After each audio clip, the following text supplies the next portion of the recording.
प्रणाम, नमस्कार। बहुत स्वागत है आपका उस कार्यक्रम में जिसका नाम है हे प्रभु आनंद दाता। और इस कार्यक्रम में आपकी बहुत सुंदर प्रतिक्रियाएं हमें निरंतर मिल रही हैं। एक बार फिर हम आग्रह करेंगे, ये व्हाट्सएप नंबर जो आपकी स्क्रीन के निचले हिस्से पर लगातार डिस्प्ले हो रहा है 7000969440, इस पर आप अपनी प्रतिक्रिया हमको ज़रूर भेजें। और आज हम फिर उस स्थान पर नहीं है जहां ये कार्यक्रम आप रेगुलर देखते हैं, नियमित रूप से देखते हैं। हम भोपाल से सटे हुए एक बहुत सुरम्य स्थान पर हैं। ग्रेसियस रिसोर्ट से कहा जाता है। बड़ा ही सुंदर स्थान है मांगलिक कार्यों के लिए भी, और कभी आपका तफरीह का मन बने तो यूं भी भोपाल के पास बहुत सुंदर जगहें हैं, तो एक सुंदर जगह ये भी मानिए और यहाँ आइए। आज इस कार्यक्रम में हम जिस विषय पर बात कर रहे हैं वो बहुत ही रोचक है। और चूंकि मैंने कहा कि एक बहुत ही सुंदर मनोरम परिवेश है, आप देख सकते हैं कि चारों तरफ हरितिमा का विस्तार है। ऐसा लगता है कि चारों तरफ प्रकृति ने अपना मखमली दरीचा, अपना कालीन बिछा रखा है। और ये सब आप बहुत खूबसूरती से देख रहे हैं। ऐसा लग रहा है कि मैं किसी मखमली घास के दरीचे पर खड़ा हूँ। लेकिन शायद मेरे मन में, शायद देखिए मैंने भी लगाया कि क्या मैं आनंद में हूँ। यहाँ बहुत सुंदर है सब कुछ, कार्यक्रम बहुत रोचक है, बहुत सुंदर है, मन और आत्मा से जुड़ा हुआ है। लेकिन इसकी क्या गारंटी है कि ये सब बात कहते हुए मैं आनंद से भरा हुआ हूँ। मैं दावा कर सकता हूँ और आपके पास कोई पैमाना नहीं है कि आप उसकी पुष्टि करें या उसे खारिज करें कि शरद जी ये मशीन बता रही है कि आप आनंद में बिल्कुल नहीं है, आपका आनंद का प्रतिशत इतना है। दरअसल हैप्पीनेस इंडेक्स, किसी भी देश के नागरिक खुश हैं, कितने खुश हैं, कितने खुश नहीं हैं, इसका एक इंडेक्स तो है। जाहिर तौर पर इससे जुड़े कुछ सवाल होंगे। और कई बार बड़ा आश्चर्य होता है कि भूटान जैसे देश इस इंडेक्स में भारत और दुनिया के तमाम देशों से आगे निकल जाते हैं। आज हम इसी पर बात करेंगे कि कई बार आप और हम, जब हमारी जेबें बड़ी समृद्ध होती हैं तो हम स्विट्ज़रलैंड में भी होते हैं, हम हिमालय और उत्तराखंड की बर्फीली वादियों में भी होते हैं, कश्मीर में भी होते हैं, लेकिन आनंद नहीं होता सर। आनंद वहाँ ढूंढते रहते हैं आप। यहाँ ये और मिल जाता ना, गरम आलू का पराठा मिल जाता जी तो और मज़ा आता। अरे यार यहाँ तो वैसा नहीं है जैसा हमने सोचा था। अरे भैया, आनंद क्या सशर्त होता है? कंडीशनल होता है आनंद? ऐसे तो आनंद आ ही नहीं सकता। फिर फ़कीरी में क्या आनंद है जो कहते हैं कि मन लागो मेरो यार फ़कीरी में? फ़कीरी में तो आनंद की कोई वस्तु ही नज़र नहीं आती। फिर भी संत कहता है, कबीर कहता है, मन लागो मेरो यार फ़कीरी में। ये बड़ा गरिष्ठ हो जाएगा, मैं भी समझ रहा हूँ। लेकिन आनंद को शर्तों के साथ हासिल करने की तमन्ना, ये मुझे लगता है कि एक बहुत बड़ा अवरोध है। और छोटी सी भी बात करूँ मैं कि अगर आप किसी ठेले पर समोसे खा रहे हैं या बारिश में भजिए या मंगोड़े खा रहे हैं, और वहाँ भी अगर आपके मन में है कि इन्फेक्शन तो नहीं लग जाएगा, ये समोसा पेट तो नहीं ख़राब कर देगा, आनंद नहीं है बॉस आपके मन में फिर। लेकिन ये आनंद है क्या? कैसे आनंद आए? कंडीशनल आनंद या बेशर्त आनंद? हमारे साथ हैं विद्वान वक्ता, भगवत गीता के अध्येता, मानस मर्मज्ञ प्रोफेसर डॉक्टर सुरेंद्र बिहारी गोस्वामी जी। प्रणाम करता हूँ गोस्वामी जी। मैं आइए। आपसे कई बार मैंने आपको चर्चा में कहा है कि आप अपनी भूमिका में बिल्कुल ऐसी भूमिका लेकर बैठते हैं जिसमें आप समस्या भी बोल देते हैं और उसका समाधान का रास्ता भी बता देते हैं। ये आपके साथ संयोगिक रूप से नहीं होता। हम प्रत्येक व्यक्ति के जीवन में ये बात बिल्कुल स्वाभाविक तौर पर होती है जी। होता ये है कि हम घूमने कहीं जाते हैं, बड़ी परिकल्पना लेकर जाते हैं, परिवार को भी साथ लेकर जाते हैं और वहाँ पहुँचते हैं। अब वहाँ हम पहुँचे क्यों हैं? घूमने क्यों गए? अपने व्यस्तम समय में से समय निकाल कर गए हैं, क्यों गए? शायद हमें आनंद की आवश्यकता है, अंग्रेजी के हैप्पीनेस की, जो आनंद है नहीं। और यहाँ भी आनंद का मैं उपयोग कर रहा हूँ, आनंद है नहीं। हम एक सुख, मजा और अपनी प्रसन्नता के लिए वहाँ पहुँचते हैं। लेकिन देव योग से वहाँ पहुँचने के बाद हम जब लौटते हैं या वहीं अपने उस कार्यकाल के दौरान, तो हम झूठे से महसूस होने लगते हैं। हमारा ध्यान चारों तरफ रहता है, वो बबलू को ठीक लग रहा है कि नहीं, वो फलाने को ठीक लग रहा है कि नहीं। हम लोगों को पूछते बैठे रहते हैं, क्यों अच्छा लगा कि नहीं तुमको, क्यों ये ठीक रहा नहीं, मैं तो ये करता हूँ, मैं तो वो करता हूँ, आप भी करके देखिए। आप चाहते हैं कि सबको अच्छा लगने लगे या आपकी अच्छी चीज़ें सबको पसंद आने लगे। ये आनंद नहीं है। आनंद मूल रूप से लौकिकता से जुड़ा हुआ प्रश्न ही नहीं है। लौकिकता से इसका दूर तक का वास्ता नहीं है, कोई संबंध नहीं है। आप समझिए, जो लोग नाना प्रकार के शुभाशुभ कर्म करते हैं, हमारी वैदिक और पुराणगत प्रक्रियाओं को ध्यान में रखते हुए जो वर्णित है वहाँ पर, जो वहाँ से जाकर लौटे हैं, उनने पुराण में ये बात लिखी है। जो नित्य प्रति स्वर्ग का रमण करके लौटे हैं, तब पुराण लिखा है। वेद व्यास जी तो त्रिलोक की यात्रा करते थे। उनका जब मन करता था इंद्र से मिलने चले जाते थे, जब इंद्र का मन करता था उनके पास चले आते थे। तो ये ऐसे लोगों ने लिखी है ना कि जिन्हें देखा है वो आनंद को ढूंढने स्वर्ग में भी गए। वाह, वो आनंद को ढूंढने स्वर्ग में भी गए। उन्होंने देखा कि क्या देवताओं के पास आनंद है। उन्होंने कहा नहीं, देवताओं के पास आनंद नहीं है, लेकिन आनंदानुभूति है। येषु सर्वेषु भूतेषु गुणात्मना प्रकाशते। यदि देवता भी नित्य प्रति ये चिंतन कर लें कि हमें जो है परमात्मा के दर्शन करना है, तो परमात्मा के दर्शन देवताओं को भी सुलभ नहीं है। क्यों नहीं है? क्योंकि उनके अंतर्मन में भी वही सब आकार और विकार हैं जो मनुष्यों के मन में है जी। आप ध्यान रखिए, देवता और मनुष्य में अंतर नहीं है। आपको लगेगा मैं कोई नई बात बोल रहा हूँ। अगर ये विचारधारा नहीं होती तो आप अपने शनि को अपना शत्रु क्यों मानते हैं? फिर मंगल ने आपका क्या बिगाड़ा था? फिर राहु केतु ने आपका क्या बिगाड़ा था? क्योंकि आप प्रचलित व्यवस्थाओं के हिसाब से जानते हैं कि उनके मन में भी पूर्वग्रह विद्यमान है। इंद्र के मन में भी पूर्वग्रह है। इंद्र सोचता है मैं हमेशा इंद्रत्व में बना रहूं, मेरा इंद्रत्व बना रहे, अजर अमर रहे। जबकि उस इंद्र को मालूम है, किसी एक ऐसे राजा को मालूम हो कि अगले राजा तुम नहीं रहोगे, अगले राजा तो सुतल लोक में है, बलि है, भली अगले राजा है ना। ये तो घोषित हो जाता है कि अगला इंद्र कौन होगा। जो 100 अश्वमेध यज्ञ कर ले या उसके बराबर पुण्य कर ले वो हो जाएगा। यानी उन्हें निवृत्तमान होना पड़ेगा ना। मनु को भी मालूम है, श्राद्ध देव को भी मालूम है कि वो मनु इस मनु में है, अगले मनु वो नहीं है। अगले मनु तो आना है, सावर्ण ही आएंगे अगले मनु। तो आप जहाँ हैं आपको परिवर्तन करना है, आपके परिवर्तन होना है। तो ये लौकिकता में आनंदानुभूति जोड़ देने से स्वर्गानंद शब्द का उपयोग करते हैं आप। अच्छा। कभी भी आनंद लौकिकता में प्राप्त नहीं है। आनंद तेरा मेरा नहीं होता। आनंद होता है आत्म स्वरूप में समाहित हो जाना, जब भान खत्म हो जाता है आपका। देखिए, एकनाथ जी हुए हैं बड़े परम भक्त, तपस्वी, आनंद वाले। तो एकनाथ जी ने समर्थ रामायण लिखा है। अच्छा। तो समर्थ रामायण में उन्होंने दुनिया में जितने प्रकार की रामायण है सबके सार को ले लिया एकनाथ जी ने। हाँ। तो एकनाथ जी ने समर्थ रामायण में अब उन्होंने सारी परिकल्पनाएं कर ली, सारी चीजों में लेकर रस निकाला उन्होंने। तो समर्थ रामायण में एक बड़ा गूढ़ प्रसंग का वर्णन करते हैं। वो गूढ़ प्रसंग का वर्णन करते हुए कहते हैं कि एक बार जो है मैया सीता और त्रिजटा में वार्तालाप होने लगी।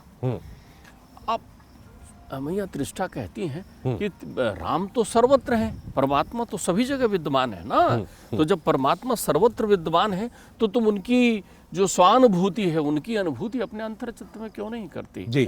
तो मैया कहती हैं इसीलिए तो मैं तुम्हारे पास बैठी हूँ मैया। त्रिष्ठा से, त्रिष्ठा विभीषण की पुत्री है, ऐसा भी लिखा है कई वेद पुराणों में। ध्यान रखिएगा, मैया की सेवा में है। हाँ। परम जो राम भक्त है, राम रति, राम चरण रति, निपुण विशेषा है। वाह, ध्यान रखिएगा, वो त्रिष्ठा है जी।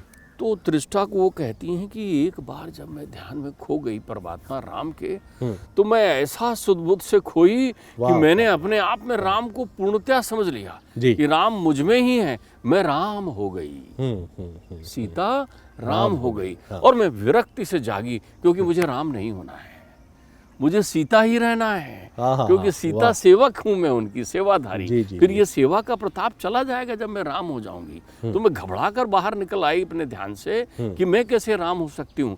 यदि दो राम हो गए तो फिर सीता कौन होगी? और सीता जो है वो परम पद है जिसमें उद्भव स्थित कारणी, क्लेश हारणी, संहार कारणी, सर्व श्रेयस्स करी। न तो हम राम प्राण वल्लभा, मैं उनकी प्राण वल्लभ हूँ, मैं सेवाधारी हूँ, तो मैं कैसे विरक्त हो जाऊंगी? तो त्रिष्ठा ने कहा मैया जब तुम राम के ध्यान में थी, वो पूरी राम में हो गई थी, तो हो ये रहा था कि प्रभु राम तुम्हारे ध्यान में थे, वो सीता हो गए। ध्यान रखिएगा, वो सीता हो गए थे, क्योंकि एक आत्मा की जड़ता का समाप्त हो जाना आनंद का प्रकाट्य है। जी जी जी जी। जब तक आप जड़ता से दुनिया को देखेंगे, जब तक आपकी दृष्टि में जड़ता रहेगी, जब तक आप लौकिक सुखों में अपनी अनुभूति करते रहेंगे, तब तक आपको आनंदानुभूति नहीं होगी। तब आप आनंद को शर्तों पर लागू कर देंगे। फिर आपके आनंद के लिए शर्त होगी कि यदि मुझे समय मिल जाए तो मैं 7 दिन घूमने चलूं। ऐसे लोगों के लिए गोस्वामी जी आप क्या क्या पाते हैं, जिसमें मैं भी कई बार शामिल होता हूँ, कि मैं आनंद को शर्तों के साथ चाहता हूँ। मुझे लगता है कि खाना अच्छा नहीं था, जबकि ये ऐसा नहीं है कि ये आनंद से जुड़ी चीज़ है। मैं मानता हूँ कि यह आपकी प्रसन्नता में अभिवृद्धि करती है या कम कर सकती है, लेकिन कई बार हमारे घर के खाने का जायका भी ठीक नहीं होता, वहाँ हमारी कंप्लेंट्स नहीं होती। बाहर शायद हमें लगता है कि यहाँ हम पैसे दे रहे हैं तो हम बहुत चूज़ी होते हैं, रूम ठीक नहीं है, बेडशीट ठीक नहीं है, गाड़ी ठीक नहीं थी जो रिसीव करने आई थी, फ़्लाइट में या ट्रेन में व्यवस्थाएं ठीक नहीं थी, और हम देखते हैं कि धीरे धीरे हम एक शिकायतकर्ता में ही बदल जाते हैं। ऐसे लोगों के लिए क्या कहेंगे आप? देखिए, आपने जितनी भी बात कही वो बहुत अच्छी बात कही, लेकिन ये अभी आनंद से दूर की बात की। ये सब आप अपनी प्रसन्नता के लिए, अपने सुख के लिए, प्रसन्नता और आनंद का अंतर ये भी समझा दीजिए। प्रसन्नता, सुख, मजा, ये सारी प्रक्रियाएं लौकिकताओं से जुड़ी हुई है जी। क्योंकि यहाँ आप सारी सुख सुविधाएं अपने मन बुद्धि के लिए चाह रहे हैं या अपने शरीर के लिए चाह रहे हैं। वहाँ अभी भावसागर में आप नहीं पहुंचे हैं। आनंद भावसागर की विषय वस्तु है, ध्यान रखिएगा। तो इसीलिए इनको आप शर्तों में बांध सकते हैं। जब आपका ध्यान कहीं पहुंचकर करीने से उनकी व्यवस्थाओं पर रहे और ध्यान दें कि उनने कितना आपको पूछा, या आपको सुख को मापने की प्रक्रिया आपके पास रहे कि यहाँ वहां से ज्यादा सुख मिला, तब आप आनंद की परिधि में नहीं है। आनंद को मापा ही नहीं जा सकता।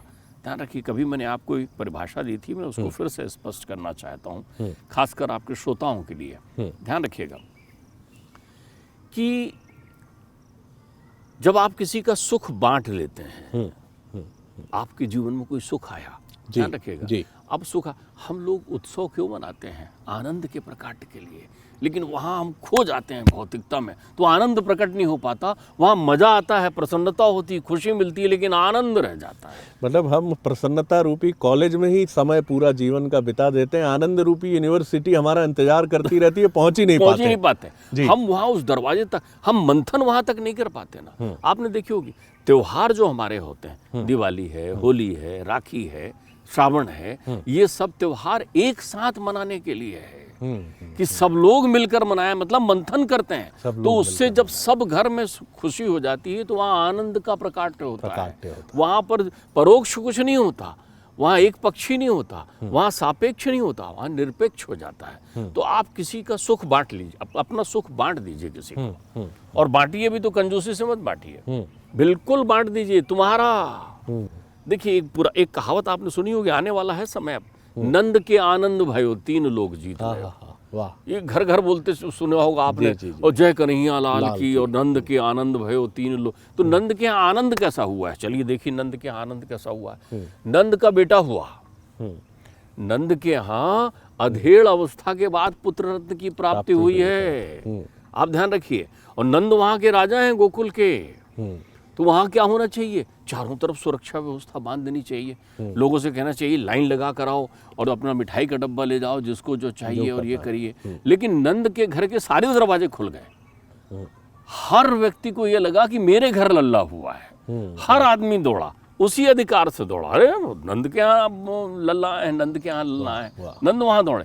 नंद जो है यमुना में खड़े हुए हैं और उनको खबर मिली कि भैया आपके यहाँ पुत्र रत्न की प्राप्ति हुई। दौड़ते हुए आई नंदा सुनंदा दोनों बहनें कि अब हमें पुरस्कार मिलेगा, भैया भैया आपके यहाँ लल्ला आए हैं। अब देखिए, वो सच्चिदानंद है ना, आनंद का प्रकाट्य हुआ है नंद के आनंद जी। तो जब आनंद प्रकट हुए तो क्या होना है? अब देखिए लीलाएं आपके आचरण में, आपके व्यवहार में कैसी चीजें आ गई है। नंद जो है स्नान कर रहे हैं, अब स्नान करते हुए नंद ने तुरंत नर्मदा में स्नान किया, और स्नान करके सब जितने ज्ञानी जन, जितने भी मांगने वाले थे, जितने भी संत जन थे, गुरु जन थे, सबको बुलाया और सबको बुलाकर सब बांट दिया। अब आप बात समझिए, सब बांट दिया, जितना जो कुछ था वो सब बांट दिया, कुछ भी नहीं रखा अपने पास। और नंद देखने नहीं गए हैं अभी। आपके यहाँ भी आनंद का प्रकाट्य होता है, आपके यहाँ भी खुशी का एक ऐसा क्षण आता है जब आनंद के प्रणेता मातृ देवो भव, पितृ देवो भव, दादा दादी, नाना नानी, मामा मामी, फूफा सब खड़े हैं अस्पताल में, लेकिन आप वहाँ आनंद कहाँ बांट पाते हैं? आप प्रकट कहाँ हो पाता है? आप तो उस बच्चे को पास में लेते हैं और देखते हैं मेरा बेटा हुआ है, और बख्शिश देते हैं लोगों को वहाँ, तब वहाँ आप करतार हो जाते हैं। तो जब तक आप करता हैं तब तक आपको प्रसन्नता मिल सकती है, तब तक आप शर्त लागू कर सकते हैं। लेकिन जब आप करतार को ध्यान करने लगते हैं तब आनंद का प्रकाट्य हो जाता है। तो अविरल बहने दीजिए ना। जी जी जी। रुका हुआ तालाब, रुकी हुई कुआं, तड़ाक, तालाब, स्विमिंग पूल, ये आपको खुशी दे सकती है।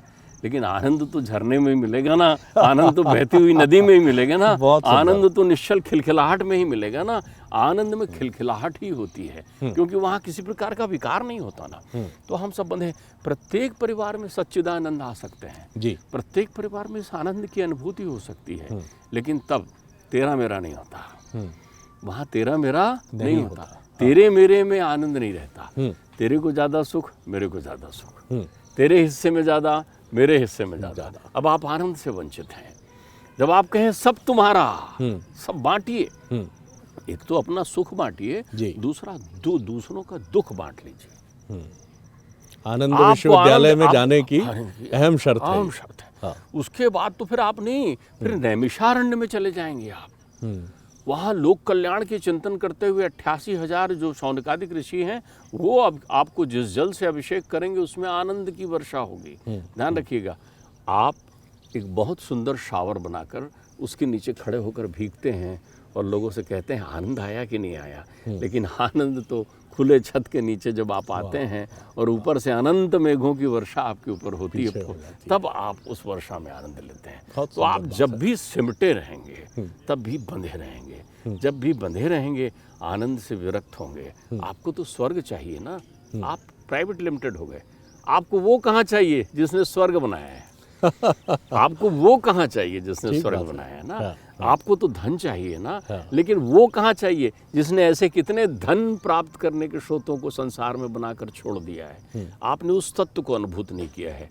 आनंद बाहर ढूंढने की बिल्कुल विषय वस्तु नहीं है, क्योंकि आनंद लौकिकता में नहीं है, आनंद अलौकिक है। और अलौकिकता का अर्थ होता है आनंद आपके पास है, आप उसे प्रकट करें। और प्रकट करने के लिए आपको कोई उपक्रम नहीं करना है, आप केवल सहजता से जीवन में रहें। दो काम कर लें, दुख बांट लें, सुख बांट दें। दुख बांट लें जी। किसी का दुख हो, दुख तेरा हो या दुख मेरा हो, दुख की परिभाषा एक है। आंसू तेरे हो या आंसू मेरे हो, आंसुओं की भाषा एक है। देखिए, वो कौन उसको किस नाम से पुकार रहा है इस पर ध्यान नहीं गया मेरा, कभी नहीं गया। बस इस पर ध्यान गया, आहा पुकार रहे हैं। आप पुकारिए ना। अगर वो एक है आपके हिसाब से, अगर लगा है, वैसे वहां मगर भी नहीं है, वो एक ही है। एको हम द्वितीयो नास्ति, वो एक ही है संसार में। तो संसार में जब है तो अच्छा भी उसका है, बुरा भी उसका है। ठीक बात है। शुभ भी उसका है, अशुभ भी उसका है, दुख भी उसका है, सुख भी उसका है, सब उसी का है, वही है। तो वो है तो तुम उसको जिस नाम से पुकारो, मैं तो उसे आनंद ब्रह्म कहता हूँ। बहुत सुंदर बात आपने कही और एक बड़ा उत्तर दे दिया। अक्सर आप और हम सोशल मीडिया में काफ़ी वक्त गुजारते हैं, और ऐसा ही एक वीडियो में देख रहा था जिसमें 50 पार के कुछ दोस्त इकट्ठा होते हैं और वो नागिन डांस पर डांस करते हुए दिखते हैं। कईयों की टमी निकल रही है, पेट बाहर है, कुछ के केशवान हैं, कुछ के केश आधे झड़ गए हैं, कुछ बहुत दूल्हे पतले हैं, कुछ बहुत स्थूल हो गए हैं, कुछ चिंता लेके बैठे हुए हैं किनारे पे, मोबाइल से रिकॉर्ड करें। वहाँ भी एक उदासी और स्थिति प्रज्ञता मैंने देखी। खुश जब उनकी तरफ मोबाइल का कैमरा जाता है तो खुश होने का स्वांग करते हैं, हाँ हाँ हाँ, इशारा किया जाता है आप भी उठिए, हिस्सा बनिए नागिन डांस का, लेकिन वो नहीं बन पाते।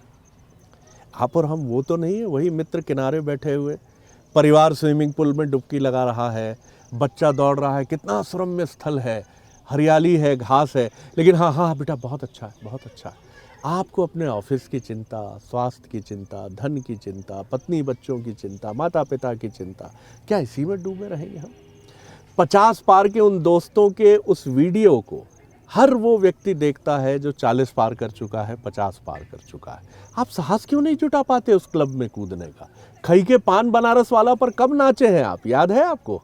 77-78 में जब फिल्म आई थी तब नाचे थे सर। उसके बाद क्या आपको लगा कि आप नाचेंगे तो स्टेटस सिंबल आपका नीचे आ जाएगा?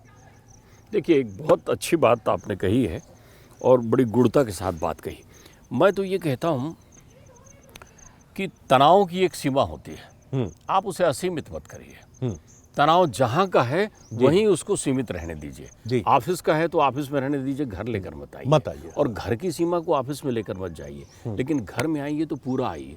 देखिए, हम लोगों से ये नहीं कह रहे हैं कि सुनो तुम जो है हंसना बंद कर दो, खुश होना बंद कर दो, क्योंकि वो आनंद नहीं है, वो आनंद की सीढ़ियां हैं। वहीं रंगते रंगते मैंने पिचकारी चालू हो चुकी है। यदि आप मस्त रहते हैं, अलमस्त हैं, तो पिचकारी का रंग तैयार हो गया आपके लिए। वही अलमस्ती कभी भी आपको आनंद के सागर में डुबो देगी, कभी भी आपको ले जाकर के पूरे रंग में सरोबोर कर देगी। आप खुश हैं तो आपको पिचकारी शुरू हो गई है। खुशी भी रंग है आपके जीवन में जो आ रही है, उस रंग को भी डलवाइए। लेकिन प्रश्न है, आनंद तब तक नहीं होगा ना जब तो फुहार पूरे वेग से आपको नहीं डुबो देती। तो ये सब तो प्रारंभ है आपकी, ये सब प्रारंभिक प्रक्रियाएं हैं। तो आप ध्यान रखिए, पन मत छोड़िए। पन मत छोड़िए, पन मत छोड़िए, बहुत इंपॉर्टेंट सूत्र है। आपने पन जो है छोड़ दिया है ना, तो आपने क्या हो गया, एक पन को ओढ़ लिया और कुछ पन को नहीं छोड़ा है। जैसे बचपन बीत गया है उसको तो छोड़ दिया आपने तुरंत। क्यों? सामने जवानी खड़ी थी ना, तो आपने मस्ती से उसको आलिंगन किया, अरे जवानी है तो हम कुछ भी कर सकते हैं, चलिए। तो आपने जवानी में प्रवेश कर लिया। अब जवानी छोड़नी पड़ रही है ना, तो आपको प्रौढ़पन आ गया ना, अब आपको वृद्धावस्था में जाना है। वो जवानी के पन को पकड़े हुए हैं, खींच रहे हैं, आप डोर से तान रहे हैं उसको। बड़ा दुख है आपको। क्यों? बचपन गया तब दुख नहीं हुआ, जबकि बचपन वो पन है, बचपन वो पन है जिसको किसी पन में मिला दो, आनंद का सूत्रपात होने लगेगा। कभी आप अपने घर में अपने बेटा बहू के बीच जरा पटक कर भी देखिए भाई, बुलाइए उसको, अपनी सहचरा को, जो जीवन में प्राण तत्व है, आपके परिवार की प्राणाधार है। कभी ढूंढिए, अगर आप भाग्यशाली हो और उत्तरार्ध में आपके साथ आपकी धर्म पत्नी वास कर रही हो, तो आप ईश्वर को धन्यवाद दीजिए कि 2 हंसों का जोड़ा है। तो उनको बुलाइए, जो उदासीन होकर कहीं चौके के पास बैठी होगी चुपचाप, वो प्रतीक्षा करते कि कौन सा कल आएगा जब जीवन में आनंद मिलेगा। उसको प्रतीक्षा है, वो न जाने कितने बातों से तनाव में बैठी हुई है कि हो सकता है कल ऐसा कोई आए जब आपके अंतर चित्त में जो है शुद्ध भाव जागृत हों। उसको बुलाइए, अपने बच्चों के बीच उन्हें खुश रहना सिखाइए, खुश रहना सिखाइए। वो कब सीखेंगे? जब आप खुश होना प्रदर्शित करेंगे। मेरे एक मित्र हैं, मुझे नाम लेने में भी संकोच नहीं, विवेक हृदय उनका नाम है। कैंसर वॉरियर हैं, वो कैंसर को पराजित किया है उन्होंने। और उनके बारे में हम सब मित्र ये देखते हैं कि कैंसर के पहले का विवेक और कैंसर के बाद का विवेक बहुत अंतर है। कैंसर के पहले का विवेक चिंता का विवेक था। ज़मीन भी, प्लॉट भी, घर भी, बिटिया भी, पत्नी भी, सब सेटल हो। और कैंसर होने के बाद का विवेक, जिसने कैंसर को परास्त किया, वो आनंद में डूबा हुआ विवेक हो गया। जैसे जीवन के हर पल का भान हो गया कि जीवन इतना सिमटा है। आप उदासी के लिए नहीं बने हैं, मृत्यु से भी आएगी। सब दीर्घायु हो, यशस्वी हो, शतायु हो, जितनी मनुष्य के लिए निर्धारित आयु है। हम सब की उस संस्कृति का तो चिरंतन मंत्र यही है, सर्वे भवन्तु सुखिनः। तो वहाँ कोई नेगेटिव बात है ही नहीं। लेकिन फिर भी मृत्यु उसकी भी होगी जिसे कैंसर नहीं है, और मृत्यु उसकी भी होगी जिसे कैंसर है। लेकिन ये कैंसर अगर आपको हमको पकड़ लेगा कि हम खुश नहीं हो रहे हैं, हम आनंद रूपी विश्वविद्यालय में प्रवेश नहीं कर रहे हैं, तो वाकई ये बहुत अभागा तत्व है जो हमारे साथ चलेगा।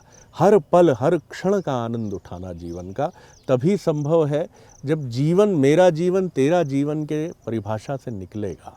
जब हम दूसरे की खुशी में भी खुश होना सीखेंगे। ये देखो, ये आदिवासी जोड़ा खूब धूप में काम करने के बाद, बारिश में काम करने के बाद, कैसे प्रेम से प्याज, रोटी और नमक से ही कितने ऐसा कर रहा है जैसे 56 व्यंजन है। कभी आपने देखी है दृष्टि? दूसरे की प्रसन्नता से खुश होना, किसी के लिए कुछ कर देना। कितना सुंदर गीत है राज कपूर साहब का, किसी की मुस्कुराहटों पे हो निसार, किसी का दर्द मिल सके तो ले उधार, किसी के वास्ते हो तेरे दिल में प्यार, जीना इसी का नाम है। क्या बात सर, क्या बात, बहुत सुंदर। आप तो आज परिवेशगत आपके अंतर चिंतन में मैं देख रहा हूँ कि पिचकारी का रंग शुरू हो गया है। मैं आपको बताऊँ एक चीज़ और है जी, दुख, शोक और रोग, इसको तो आप चाहे बड़ा हो चाहे छोटा हो, एक घाट का मानिए। उसकी पहुँच जो है केवल और केवल आपके शरीर तक है। वाह, उससे अधिक नहीं कुछ आपका कर सकता। लेकिन आप तो शरीर है ही नहीं ना, आप तो आनंद पथ के आप पथिक तो हैं। आनंद पथ के पथिक हैं। आत्मा आनंद की अनुभूति आपको करना है, उसको स्पर्श। जी। ध्यान रखिएगा, रामकृष्ण परमहंस ने अपने गुरुदेव से पूछा, उनके पास मैया काली प्रत्यक्ष आती थी। विवेकानंद ने अपने गुरुदेव रामकृष्ण परमहंस से पूछा, जी। उनको बीमारी हो गई, उनको कैंसर हो गया। तो उनको कैंसर हो गया, ब्लड कैंसर की बीमारी थी उनको। तो उनको कैंसर हो गया। उन्होंने कहा, गुरुजी रोज तो मैं ही देखता हूँ कि मैया से आप बतियाते हो, प्रत्यक्षता, प्रत्यक्ष बात होती थी उनसे मैया से। कभी अपने इस रोग के बारे में नहीं बोला, वो तो चुटकी बजाए और रोग दूर कर दें। बोले मुझे कब रोग है? तो वो बोले, गुरुजी ये आपको, अरे मेरे शरीर को रोग है तो शरीर, जिनके शरीर को रोग है उसको भी नष्ट होना है, और जिनके शरीर के रोग नहीं है उनको भी नष्ट होना है। तो मैं ऐसी चीज़ों के लिए क्या बात करूं जो मेरे पास है ही नहीं। मेरी आत्मा निरोगी है, तो जिनकी आत्मा निरोगी है उनमें आत्मबल है। जिनमें आत्मबल है, आत्मा राम उनको अनुभूति में देते हैं, और जो हर घड़ी प्रसन्न रहते हैं, राजी हैं हम उसमें जिसमें तेरी रजा है। इसमें भी वाह वाह है, उसमें भी वाह वाह है। बेटा साथ में है तो भी बढ़िया, खुश है। बिटिया अपने घर में खुश है तो भी बढ़िया, दुखी है तो क्यों दुखी, हम जरूर प्रयत्न करेंगे उसको सुख देने का, लेकिन उसके संताप का हम वर्णन नहीं कर सकते। बेटी को स्वयं अपने जीवन संरचना को ढालना होगा, बेटे को स्वयं समझना होगा। अब हमारी गाड़ी पुरानी हो गई है, अपने रास्ते चलेगी, और शरीर रूपी गाड़ी का एक ही गंतव्य है। जहाँ पर उसको पार्किंग में मौत लिखे मिले होगा, वहीं गाड़ी खड़ी कर देंगे हम, और वहाँ से निकल लाएंगे अपने गंतव्य में। वो गंतव्य जो अभ्यास में हमारे पास होगा, और वो अभ्यास जो आनंद वन में रहने वाले मृत्युंजय के द्वार का है। देखिए, ये बहुत सुंदर बात गोस्वामी जी ने हमसे शेयर की है कि मृत्यु शरीर को आती है, जरावस्था शरीर की होती है। जैसे ये वस्त्र है, गीता में भी यही हमें समझाया गया है। इसको आप कितने वर्ष और कितने महीने तक धारण करेंगे इस वस्त्र को। ऐसे ही ये शरीर भी एक वस्त्र है, ये जीर्ण शीर्ण होगा, लेकिन शरीर से हमारी मोहासक्ति हमें पीड़ा से भर देती है। और इसीलिए योगी सन्यासी जो हैं, वो जब जरावस्था को प्राप्त होते हैं तो उनके शिष्य और वो स्वयं ये मानते हैं, और जो सत्य है कि वो कहते हैं संसार से जाने का, शरीर के जाने का एक मार्ग तो ढूंढना होगा ना रे। वो मार्ग कोई रोग व्याधि होगी, कोई फोड़ा होगा, कोई दुर्घटना भी हो सकती है। तो देखिए, ये जो वास्तविकता है वो यही है। कुछ दिन जैसे चाहे रह ले, फिर तो तू भी नहीं रहेगा। देह मिली है, दुख भी मिलेगा, सबने सहा है, तू भी सहेगा। आपके बोलने से एक बात बहुत अच्छी आ गई कि जब शरीर का नाश होना है तो ये शरीर का फायदा क्या मिला हमको। ये शरीर यदि अविनाशी नहीं है तो उसका फायदा क्यों मिला जी। वो आनंद का मार्ग इस शरीर के माध्यम से ही प्राप्त हो सकता है। ध्यान रखिएगा, क्योंकि ये शरीर ज्ञान को ढूंढने का एक सबसे बड़ा साधन है, केवल पथ का मूलाधार है। तो इस शरीर का क्या आपने उपयोग किया कि नहीं किया, बहुत सुंदर बात है। और इसी बिंदु पर इस बातचीत को हम विराम देते हैं। इस मनोरम स्थल से फिर सुयोग हुआ तो फिर यहाँ उपस्थित होंगे। बहुत धन्यवाद गोस्वामी जी, प्रणाम, नमस्कार। अगली बार एक और विषय लेकर उपस्थित होंगे।